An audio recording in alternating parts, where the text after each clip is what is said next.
তো আইএফসিআইসি ব্যাংকে যদি আপনারা ১,০০,০০০ ফিক্সড ডিপোজিট করেন এবং ১ মাসে আপনারা ১,০০,০০০ টাকায় কত টাকা করে পাবেন এবং ২০২৪ সালের ৭ মাসের আপডেট এটা। আর আপনারা কত টাকা করে পাচ্ছেন ১,০০,০০০ টাকায়,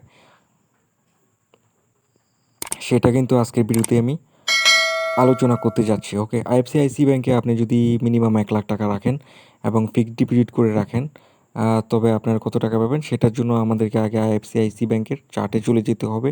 আর আপনারা এখান থেকে কিন্তু যদি ১,০০,০০০ টাকা বিনিয়োগ করেন তবে 90% বা যত টাকাই বিনিয়োগ করেন না কেন এফডিআর এ 90% লোন আপনারা পাবেন এখান থেকে। এটা বলা রয়েছে এখানে। এবং ১ মাস, ৩ মাস, ৬ মাস, ১ থেকে ৫ বছর মেয়াদি আপনারা এফডিআর করতে পারবেন। ওকে। আর এখানে আপনারা এফডিআর করলে যা রিকোয়ারমেন্ট ডকুমেন্ট দরকার সেগুলো এখানে লিস্ট দেওয়া হয়েছে। তো এখন যে চার্টটা আমি আপনাদের সাথে শেয়ার করছি সেটা হচ্ছে আইএফআইসি ব্যাংকের সেই পিডিএফটা আর কি, যেখানে আপনারা প্রতি মাসে যদি আপনারা টাকাটা উইথড্র করতে চান, ১,০০,০০০ টাকার ডিপোজিট করে যদি প্রতি মাসে আপনারা লাভের অংশটা টাকা নিতে চান, সেটা এখানে উল্লেখ করা রয়েছে। তো এখানে দেখতে পাচ্ছেন যে আপনি ১ মাস, ৩ মাস এবং ৬ মাস থেকে ৩ বছর পর্যন্ত ফিক্সড ডিপোজিট করতে পারেন এবং ৫০,০০০ থেকে শুরু করে বা এর থেকে কম শুরু করে আপনি যত খুশি ততই করতে পারেন আর কি। যত খুশি বলতে আপনি ৫০,০০,০০০ টাকার মতো করতে পারবেন। বাট এখানে যদি আপনি মাসে টাকাটা পেতে চান, যেটা মনে করেন যে আপনি ১,০০,০০০ টাকা ফিক্সড ডিপোজিট করলেন, এখন মাসে আপনি মাসে এখান থেকে লাভের যে টাকাটা রয়েছে সেটা আপনি তুলে নিবেন আর কি। প্রতি মাসে টাকাটা পেতে চান, সেটা করতে চাইলে আপনাকে ১ বছর এবং ২ বছর, ৩ বছরের ফিক্সড ডিপোজিট করতে পারবেন এবং ১১% লাভ দিবে ১ বছরে এবং ২ বছরে ১১.৫০ এবং ৩ বছরে ১২% লাভ আপনাদেরকে দিবে।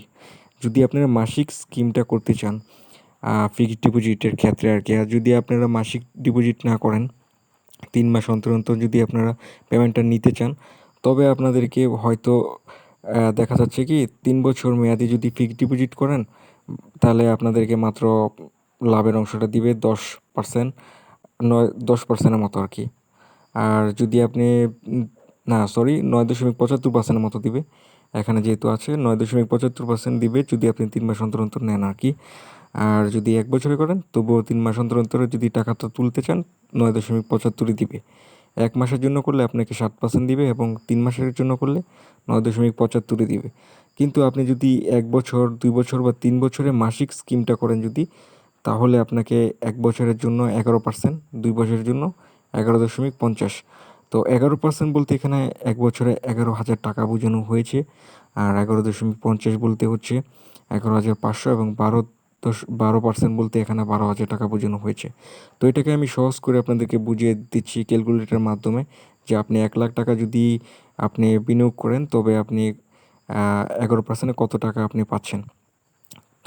তো আপনাদেরকে ফার্স্টে এখানে ক্যালকুলেটর অপশনে চলে যাবেন। চলে যাওয়ার পরে আপনারা যেহেতু ১১% আপনারা যদি হিসাব করেন তো হচ্ছে ১১,০০০ টাকা। ১,১১,০০০ টাকা আপনারা পাচ্ছেন ১ বছরে।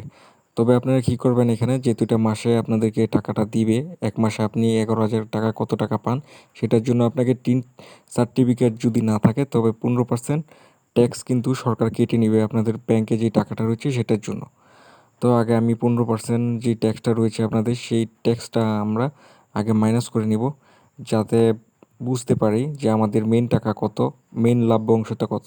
৯,৩৫০ টাকা হচ্ছে আমাদের মেইন লভ্য অংশ, মানে ১ বছরে আপনি পাবেন ৯,৩৫০ টাকা। এখন ৯,৩৫০ টাকাকে আপনাদেরকে ১২ দিয়ে ভাগ দিতে হবে, যেহেতু ১২ মাসে ১ বছর।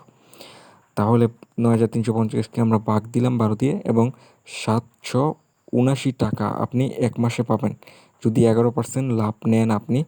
আর এটা হচ্ছে ১,০০,০০০ টাকা। আর এভাবেই সেম রেটে আপনারা সব কিছু বার করতে পারবেন। ১২% এটাও বার করতে পারবেন। ১২% মানে ১২,০০০ টাকা।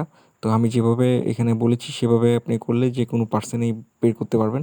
তো আজকের ভিডিওটা ভালো লাগলে অবশ্যই কমেন্ট করবেন। না বুঝলেও কমেন্ট করবেন।